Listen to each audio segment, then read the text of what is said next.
జై శ్రీమన్నారాయణ. ధనుర్మాసంలో 30 రోజులు 30 పాటలని గోదాదేవి మనకి ప్రసాదిస్తే వాటిని ప్రతిరోజు విడువకుండా ఒక్కదానిని కూడా శ్రద్ధతోటి అనుసంధించి వ్రతాన్ని ఆచరించి ఈనాటికి దానిని పరిపూర్ణం చేసుకున్నటువంటి మీ అందరికీ కూడా అనేక మంగళాశాసనాలు.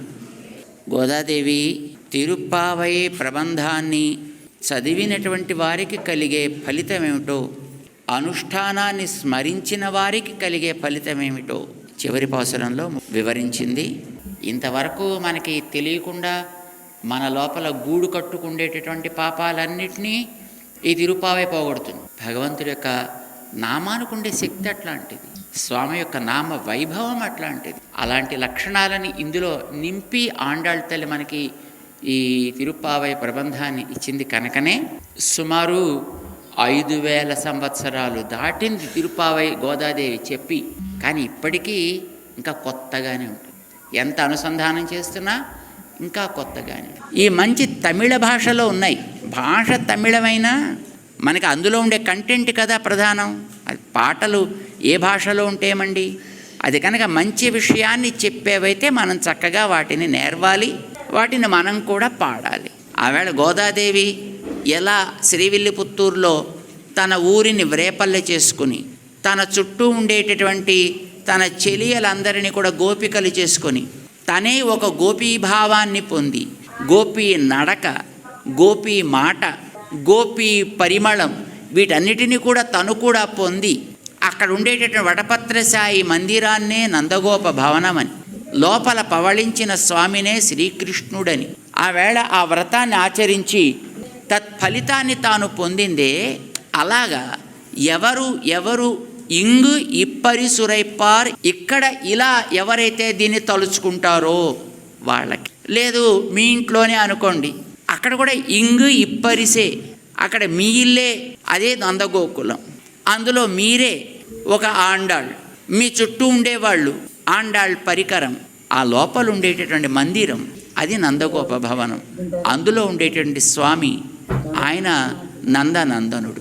ఈ భావనతోటి మీరు ఈ 30 పాటలు పాడండి. మీ ఇంట్లో మీరే పాడుకోండి.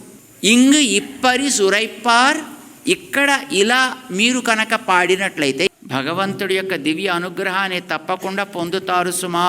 ఇది మన గోదాదేవి చేసినటువంటి ప్రమాణం. ఈ 30 పాటలు కూడా గోదాదేవి అనుకరించి పాడింది. వ్రతం వల్ల రంగనాథుడి యొక్క సాన్నిధ్యాన్ని ఆండాళ్ తల్లి కోరింది. ఐశ్వర్యం కలిగినటువంటి శ్రీయపతిని ఆశ్రయించినట్లయితే ఆవేళ గోదాదేవి చేసిన దానికి ఆవిడికి ఫలితం దక్కింది కదా, మనకి కూడా తప్పకుండా అలాంటి ఐశ్వర్యం లభిస్తుంది. గోదాదేవి ఈ మాట చెప్పిన తదుపరి రంగనాథుడి నుంచి అక్కడ అర్చకులు రావటం, గోదాదేవిని తీసుకొని వెళ్ళటం శ్రీవిల్లిపుత్తూరు నుంచి శ్రీరంగానికి, అక్కడ రంగ విలాస మండపంలో కళ్యాణం జరగడం, ఆ స్వామి యొక్క అనుగ్రహాన్ని ఆ తల్లి పొందడము, ఆ తర్వాత తిరిగి మళ్ళీ ఆమె ఉత్సవమూర్తిగా మనకి సాక్షాత్కరించడం కూడా జరిగాయి కనుక గోదాదేవి చెప్పిన ప్రబంధము ఫలితమునిచ్చి ముగించెను. అలా గోదాదేవి నిరూపణ చేసి చూపించినటువంటి ఒక అత్యుత్తమ ప్రబంధం మన తిరుప్పావై. మన లోపాలు తగ్గించడానికి, మన యోగ్యతలకి ఒక మెరుగు దిద్దడానికి, స్వామి యొక్క అనుగ్రహాన్ని మన యందు పడేటట్టు చేయడానికి కూడా చక్కటి ప్రబంధం అన్నమాటది. అందుకే మన వాళ్ళు దాన్ని ఎప్పుడు చదువుకుంటూ ఉండేవారు. రామానుజాచార్య స్వామి వారు ఎప్పుడైనా భిక్షకు వెడితే రోజు తిరుప్పావయే చదువుకుంటూ ఉండేవారు. అందుకే రామానుజుల వారిని తిరుప్పావై జీయర్ అని అనేవారు అనమాట. అంత మహానుభావులకి కూడా ఈ తిరుప్పావై నిత్యానుసంధేయమైందన్నమాట. అందుకే మన ఆండాళ్ అన్నింటినీ మనం స్మరిద్దాం, అది మనలో ఒక అందమైన యోగ్యతని కలిగిస్తుంది అని మనకి తిరుప్పావై పాడిచ్చింది. మనం దాన్ని చక్కగా అనుష్ఠించి 30 దినాలు చేసేటటువంటి ఒక అదృష్టం మనందరికీ దక్కింది. ఆండాళ్ తిరువడిగళే శరణం.